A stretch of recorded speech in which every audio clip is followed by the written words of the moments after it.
Hello दोस्तों। तो आज देखिए आप लोगों के लिए कुछ नया स्टोरी लेके आए हैं। अच्छा लगेगा तो वीडियो लाइक कीजिए, पार्ट 2 के लिए सब्सक्राइब कीजिए वीडियो और इन्जॉय कीजिए। बहुत मज़ा आएगा, देखिए प्लीज़। Thank you. डॉक्टर के ये शब्द सुनते ही 18 साल की अनिका समझ नहीं पा रही थी कि वो आखिर प्रेग्नेंट कैसे हो सकती है। अभी तो उसकी शादी को 24 घंटे भी पूरे नहीं हुए थे। मिस्टर गौतम गुलेरिया, मैं समझ सकती हूँ कि आप दोनों इस वक्त परेशान होंगे, मगर आप लोग कोई भी फैसला ले उससे पहले मैं एक बात बता दूँ। प्रेगनेंसी 4 महीने पार हो चुकी है, so abortion is out of question. Impossible doctor, आपसे कुछ गलती हुई है। मैं प्रेग्नेंट कैसे हो सकती हूँ? आज तक मुझे किसी ने छुआ तक नहीं। इसका जवाब डॉक्टर को नहीं, तुम्हें देना है, बेशर्म।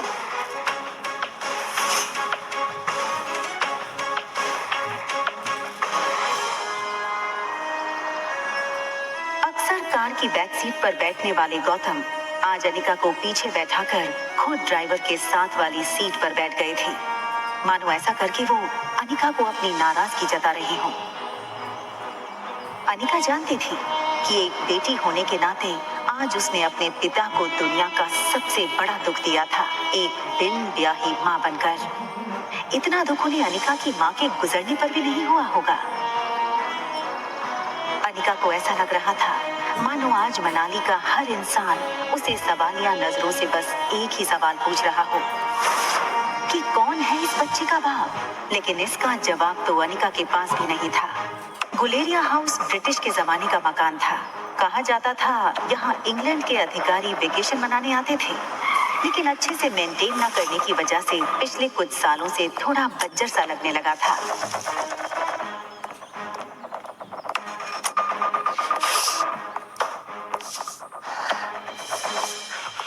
अनिका कमजोर शरीर और भारी कदमों से गौतम के पीछे पीछे घर में दाखिल हुई। बिन माँ की पली बड़ी अनिका को आज सबसे ज्यादा जरूरत थी तो उसके पापा के इमोशनल सपोर्ट की। मुश्किल से एक मौका मिला था हमें हमारी जिंदगी फिर से बेहतर बनाने का। नसीब वाली थी तुम जो तुम्हारी डोगरा खानदान के इकलौते वारिस कुणाल डोगरा से शादी हुई थी। You know, कितने पावरफुल लोग हैं। मनाली का सबसे पावरफुल खानदान डोगरास। हमारे सारे कर्ज, पेंडिंग कोर्ट केस, हमारी हर तकलीफ से हमें बाहर निकाला था। लेकिन शादी के 24 घंटे में ही तुमने हमारी जिंदगी वापस से जहन्नुम बना दी। तुम लोगों को अगर तुम्हारे इस कारनामे के बारे में पता चलेगा तो पता नहीं क्या होगा। और तुम्हारी छोटी बहन कामिनी, उससे कौन शादी करेगा? भले ही वो तुम्हारी सौतेली बहन हो, लेकिन तुम्हारे इस कारनामे की वजह से उसकी भी बदनामी होगी।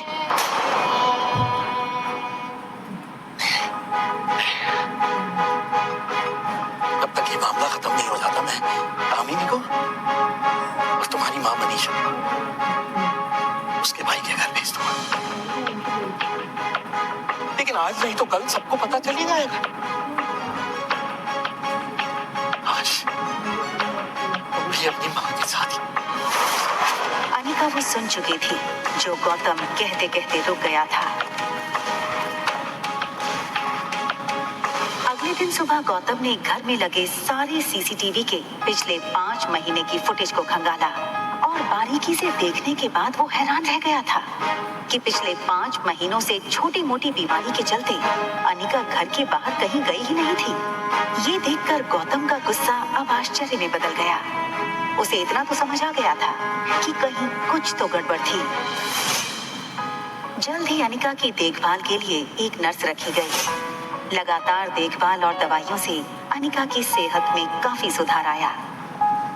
4 महीने बीत चुके थे, लेकिन साथ ही साथ उसे ये बात रोमांचक कर रही थी कि उसके अंदर एक नन्ही सी जान पल रही है जो सिर्फ और सिर्फ उसका होगा। अनिका अपनी छोटी सी दुनिया में लगभग सब कुछ भूल चुकी थी। ना वो किसी से मिलती, ना कोई उससे मिलता।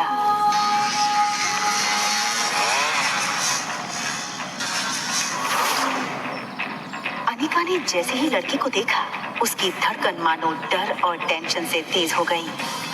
ये लड़का और कोई नहीं बल्कि अनिका का पति कुणाल डोगरा था।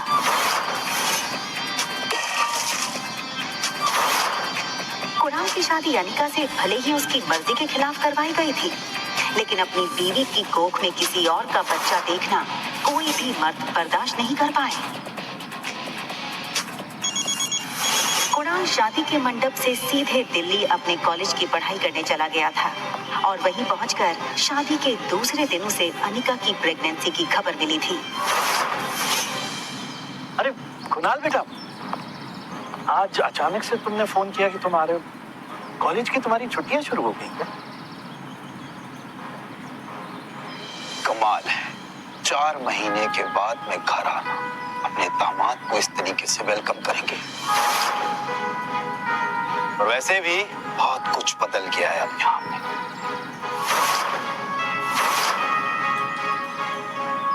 आओ बेटा, अंदर चलकर बात कर। देखो कुणाल, अगर तुम इस शादी को तोड़ना चाहते हो तो मैं समझ सकता हूँ। तुम समझ सकते हो, लेकिन ये बात मेरे बुढ़े दादाजी नहीं समझ सकते। जबरदस्ती इस मोटी से मेरी शादी करा दी और अब वो चाहते हैं कि इसके इस पाप को मैं अपना नाम दे दूं। जब इसको देखता हूं, ऐसा लगता है कि ऐसे गुनाहों की सजा मिल रही है जो गुनाह मैंने कभी किए ही नहीं। देखो इस बेशरम को कैसे खड़ी है। शादी के फेरे लेते वक्त किसी और का पाप लेकर के खड़ी थी पेट में। क्या लगता है तुझे तेरे इस पाप को मैं अपना नाम दूंगा? कुणाल डोगरा का नाम मिलेगा इसको। सोचना भी मत। पता नहीं किस कदर का कीड़ा है। मैं इस शादी को नहीं मानती। ये सुनकर कुणाल और गौतम दोनों ही शॉक थे। देखो बेटा, इस वक्त अनिका की तबीयत ठीक नहीं है, इसकी बातों पर ध्यान मत दो। और रहा सवाल इस बच्चे का, तो उसके पैदा होते ही उसे अनिका से हमेशा के लिए दूर कर दिया जाएगा, मेरा यकीन कर।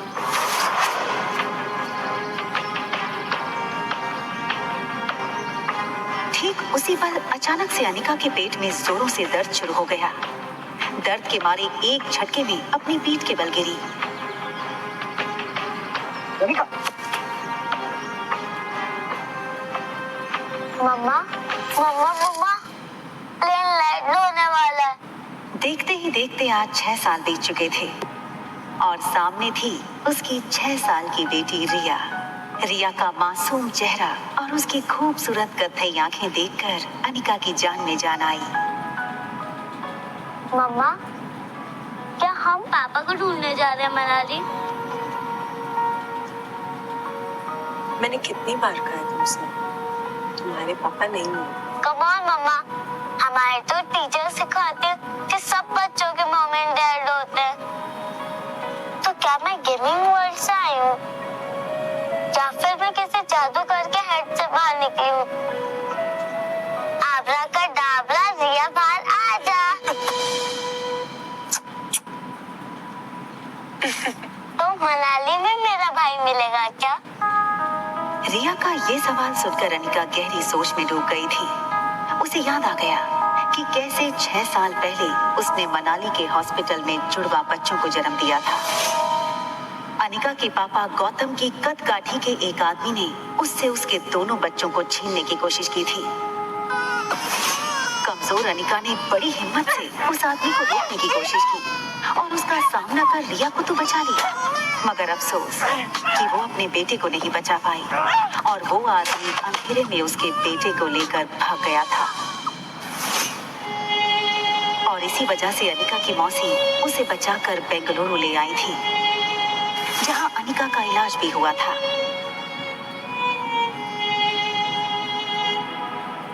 हालांकि इन 6 सालों में अनिका पूरी तरह से बदल चुकी थी।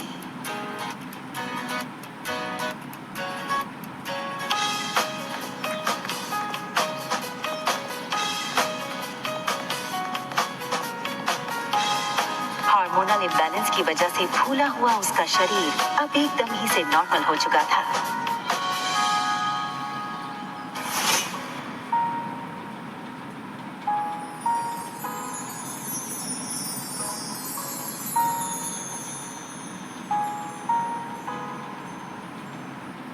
खूबसूरत लग रही हो तुम।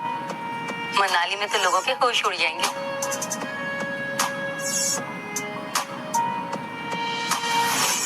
फ्लाइट अटेंडेंट हो या फ्लाइट के अन्य यात्री, सब लोग आते जाते अनिका पे एक नजर जरूर डालते, और डालते भी क्यों नहीं। शिफॉन की साड़ी में अनिका किसी भी फिल्मी एक्ट्रेस से कम नहीं लग रही थी। Excuse me, ma'am. Is there anything I can bring for you?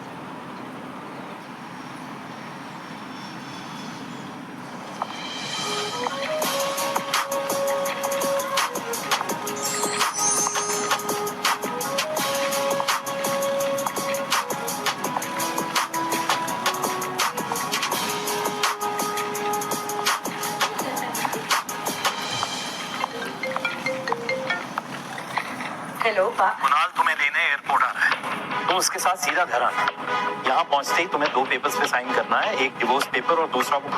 इतना कहकर गौतम अटक गया और फिर कुछ सोचकर उसने आगे कहा, खैर तुम घर आओ, यहाँ पहुँचते ही मैं तुम्हें सब समझाता हूँ।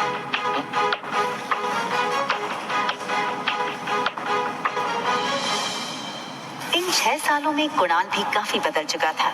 अब वो एक कॉलेज स्टूडेंट नहीं रहा था, बल्कि एक बिजनेसमैन था। आज तक इस दुनिया में किसी भी इंसान को अपने डिवोर्स पे इतनी खुशी नहीं हुई थी जितनी खुशी मुझे हो रही है आज। कैसे भी करके आज इस मोटी से ना अपने डिवोर्स पेपर्स पे साइन करवा दी।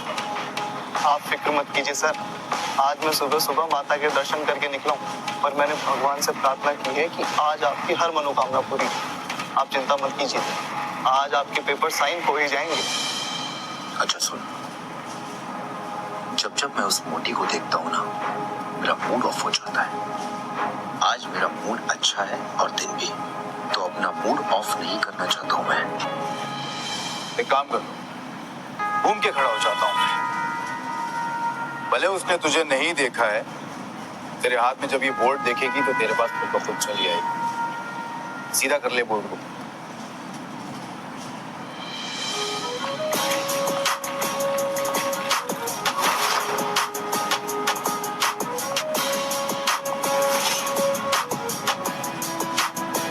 कुणाल ने एयरपोर्ट से बाहर आते हुए एक लड़की को देखा और फिर देखता ही रह गया। कुणाल बिना वक्त गवाए इस लड़की के सामने आकर खड़ा हो गया। अनिका एक पल के लिए सहम गई और उसे लगा कि पहले की तरह कहीं कुणाल उसकी फिर से इंसल्ट ना कर दे, और इसीलिए अनिका सीधे कुणाल को थप्पड़ जड़ देना चाहती थी, मगर वो अपनी बेटी रिया के सामने कोई तमाशा नहीं करना चाहती थी। हाय मिस गॉर्जस, आप लगता है मनाली में आप पहली बार आई हैं, क्योंकि अगर आप पहले आई होती तो ये पॉसिबल नहीं कि आप मेरी नजर से अननोटिस थे। टैक्सी। हाँ टैक्सी की क्या जरूरत है? आप कहिए, जहाँ कहिए वहाँ मैं आपको ड्रॉप कर सकता हूँ अपनी कार से। इफ यू अरे ये छोटी सी गुड़िया को, हाँ लगता है ये आपकी छोटी बहन है।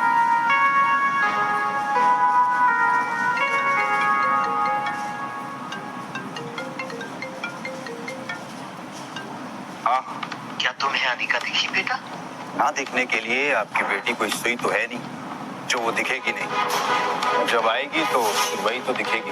या ये कहूँ कि जब वो आएगी तो उसके पीछे के लोग भी नहीं दिखेंगे, तो दिखेगी तो बता दूंगा। रखिए। टैक्सी।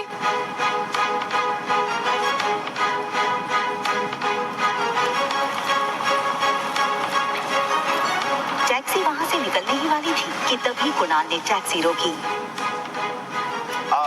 मैम, अगर आप बेंगलुरु की फ्लाइट लेकर के आ रही हैं तो क्या आपने उस फ्लाइट में एक बहुत ही भद्दी और मोटी लड़की को देखा क्या? एक्चुअली वो ना 6 साल पहले 120 किलो की थी, तो पक्की बात डबल सेंचुरी मार चुकी होगी। आपने नहीं देखा? आप अपना नाम तो बता दीजिए।